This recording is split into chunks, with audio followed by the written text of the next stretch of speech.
mas ele diz também que não apenas os profetas do Antigo Testamento tinham esse anseio, esse desejo de saber, de conhecer o Evangelho. Ele diz na sequência, no finzinho do verso 12, que estas coisas que os profetas anunciaram, profetizaram, que nós recebemos, é para nós, é concreto para nós. Os próprios anjos, o texto diz, anelam perscrutar. Coisas essas que anjos anelam perscrutar. Esse verso, às vezes, é interpretado de forma errada, como se os anjos tivessem vontade de pregar o Evangelho.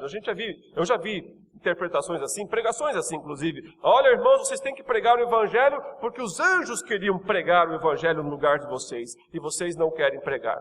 Apesar de parecer um argumento bom, né? Porque leva o crente a pregar o Evangelho, mas parte de uma interpretação errada do texto. O texto não diz que os anjos querem pregar o Evangelho, diz que eles querem entender o Evangelho, conhecer o Evangelho.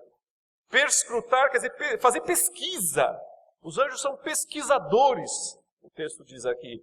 Eles querem compreender mais esse fato tão extraordinário que consistiu no nascimento de Jesus, na vida de Jesus, na morte de Jesus, na ressurreição de Jesus, na volta de Cristo ao céu. Eles se maravilham diante disso. Essa é a ideia que o texto quer passar para nós, que os anjos mesmo, e observe, que não são afetados diretamente pelo Evangelho. Diretamente não. Num sentido sim, porque o Evangelho afeta céus e terra. O Evangelho é a razão da mudança da própria criação do mundo vindouro. E os anjos estarão nesse mundo de um jeito ou de outro. Mas o ponto é o seguinte: o Evangelho não regenera anjos. A morte de Cristo na cruz não salva nem condena anjos.